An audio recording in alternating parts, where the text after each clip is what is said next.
I was 18 years old when I got married. I belonged to a very conservative family, a Baloch family, where good daughters never say no to their parents.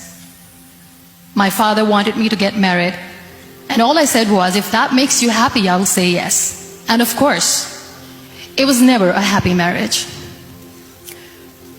Just about after 2 years of getting married, about 9 years ago, I met a car accident.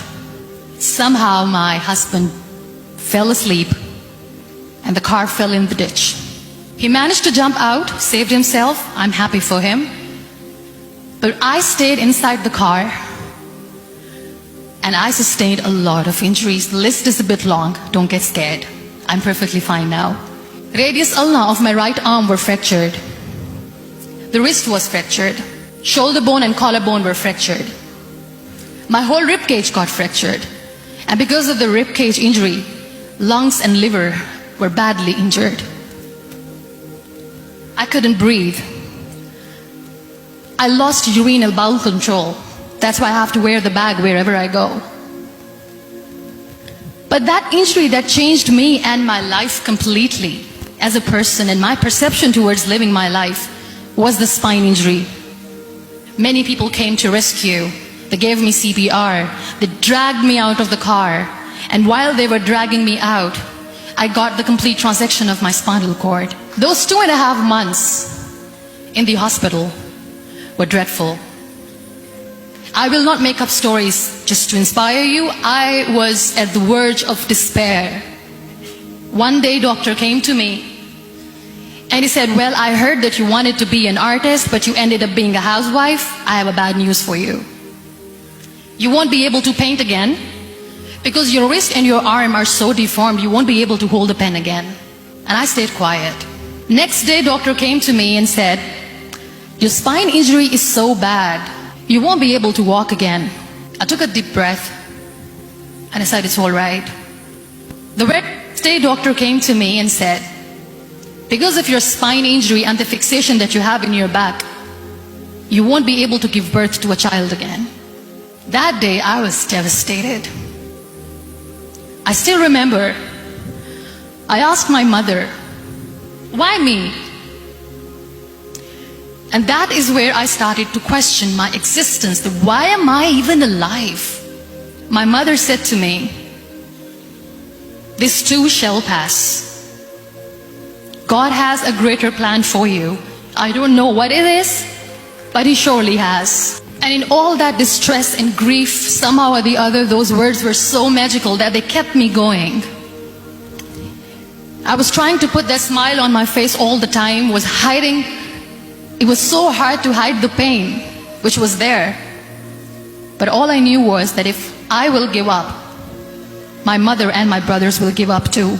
I cannot see them crying with me. So what kept me going was, one day I asked my brothers, I know I have a deformed hand, but I'm tired of looking at these white walls in the hospital and wearing these white scrubs. I'm getting tired of this. I want to add more colors to my life. I want to do something. Bring me some colors. Bring me some small canvas. I want to paint. So the very first painting I made was on my deathbed, where I painted for the very first time. It was not just an art piece or just my passion. It was my therapy. What an amazing therapy it was. Without uttering a single word, I could paint my heart out. I could share my story. People used to come and say, what lovely painting. So much color. Nobody could see the grief in it. Only I could. And that day I decided that I'm going to live life for myself. I am not going to be that perfect person for someone. I am just going to take this moment and I will make it perfect for myself.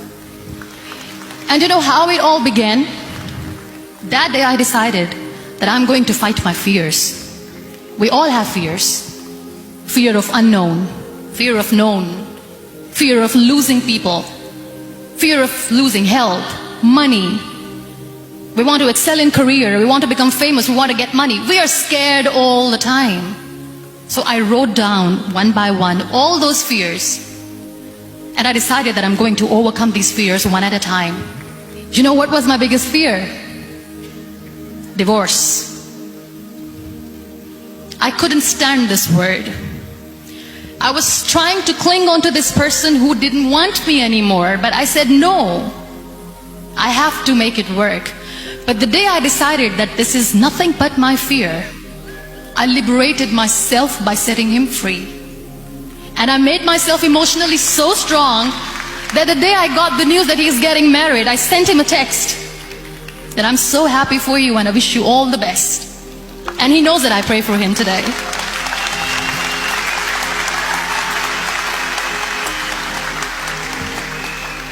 My biggest fear, number 2, was I won't be able to be a mother again, and that was quite devastating for me. But then I realized there are so many children in the world, all they want is acceptance. So there is no point of crying, just go and adopt one. And that's what I did.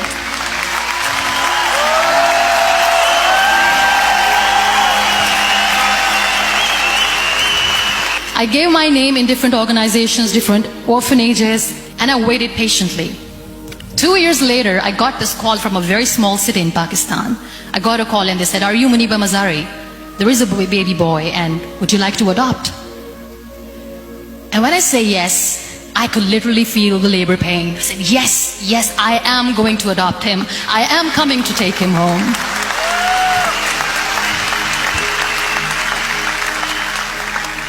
And that day, I was 2 days old, and today he's 6. You know, when you end up being on the wheelchair, what's the most painful thing? That's another fear that people on the wheelchair or the people who are differently abled have in their hearts, but they never share. I'll share that with you. The lack of acceptance. People think that they will not be accepted by the people because we, in the world of perfect people, are imperfects. So I decided that instead of starting an NGO for disability awareness, which I know will not help anyone, I started to appear more in public. I started to paint. I always wanted to. I've done a lot of exhibitions. I'm Pakistan's first wheelchair-bound artist. I've done a lot of modeling campaigns, different campaigns for brands like Tony and Guy. I decided that I'm going to join the national TV of Pakistan as an anchor person. I became the National Goodwill Ambassador for UN Women Pakistan, and now I speak for the rights of women, children. We talk about inclusion, diversity, gender equality, which is a must. I was featured in BBC 100 Women for 2015. I'm one of the Forbes 30 under 30 for 2016. We have this amazing fantasy about life. This is how things should work. This is my plan. It should go as per my plan. If that doesn't happen, we give up. So my dear friends, let me tell you one thing. I never wanted to be on the wheelchair. Never thought of being on the wheelchair. I was always aspiring to do bigger things, but had no idea that for that I have to pay the price to be where I am today.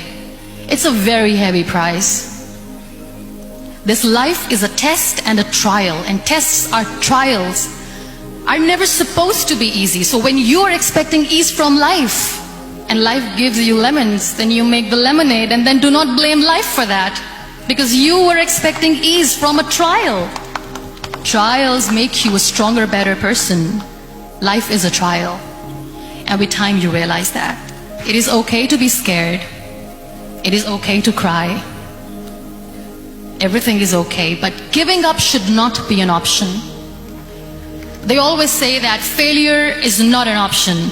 Failure should be an option, because when you fail, you get up, and then you fail, and then you get up, and that keeps you going. Embrace each and every breath that you are taking. Celebrate your life. Live it. Don't die before your death.